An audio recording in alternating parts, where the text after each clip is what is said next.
The Bambino boss has been taken out in a very ugly way. Police pulling the body of CāsaMøntrēalaīseDel-IsølāDeṣåntæMārīa out of a river Thursday. He was killed by gunfire in a Montreal suburb. Montagne was said to be the top mobster in the city's organized crime scene. Toronto Sun crime reporter Rob Lamberti has a long history covering the mob. He joins me now by phone. So Rob, for anybody who doesn't follow the mob regularly, CāsaMøntrēalaīseDel-Montagne was the acting boss of the Bonanno crime family. Is that correct? That's right. One of the top 5 families in New York City. And when we say he's the acting boss, what exactly does that mean? He's next in line to be the big boss? Sorry, I don't watch Sopranos, so I don't know how this all goes down. Well, I don't know all the ins and outs too, because they keep a lot of that secret. But he more or less had control of the crime family, and I guess it would have decided sooner or later whether to make him the full-time boss or to have somebody else replace him.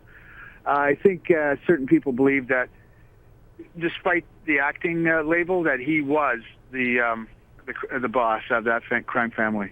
So then, Rob, what brings him to Montreal? I mean, how does he end up dead in Montreal? There's the link, of course, between the Rizzuto crime family in Montreal and the mob in New York City. And there's some rumor that this guy was actually poisoning himself to actually take over in Montreal as well, because the Rizzuto family has pretty much been wiped off the map there, right? No, okay. They haven't been wiped off the map. There's a lot of people that are still out there. They're still loyal to Rizzuto.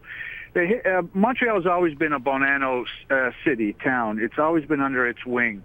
And the Rizzuto clan, or whoever operated at the Montreal crime family, paid homage to the Bonanno family. But I believe Vito Rizzuto basically told the Bonanno family to go take a walk. And that caused some tension and some bad blood. Because he wanted to split from the New York family.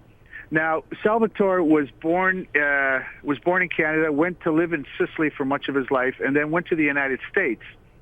And then he ran afoul of of American law. He refused to testify at a grand jury. So, on to that, U.S. immigration deported him back to Canada because he was a Canadian citizen. Canada could not refuse him, and he set up stakes in Montreal. And shortly after he arrived, April 2009, the bodies on the Rizzuto side of the equation started to fall. It's a coincidence. Of course it's a coincidence. All right, so now we have this killing yesterday. What does that signify to you is happening right now? And I'm asking you this is pure conjecture on your part, if you could at all. Yeah, and I think it is for most people, even the police who are watching and listening and looking and whatever they're doing. More than likely, this is payback time.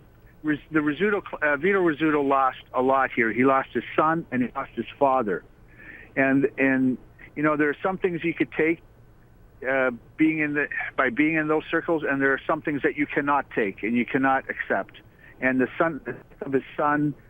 Death of his father, the death of significant people in his life probably was too much for him. And maybe this is payback. There's also some speculation that it just might be a power struggle by the vacuum left behind by Vito Rizzuto's incarceration in the Colorado jail. Rob, for anybody who thinks that the good old days of the mob are done, this looks to me, I mean, listen, there's this trashy show on TV now called Mob Wives. And a lot of people look at that and think, wow, the mob really is over if they're letting cameras in and stuff like that. But then I see something like this incident yesterday and everything that has gone on with the Rizzuto family in the past few years. And I mean, it looks to me like the mob is anything but dead. Let's not kid ourselves. These guys are worth billions, if not millions.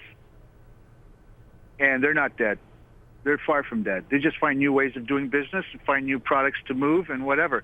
The Italian government has been quite successful against the Calabrian mob in the last little while, and they've been seizing billions of dollars in assets of crime families.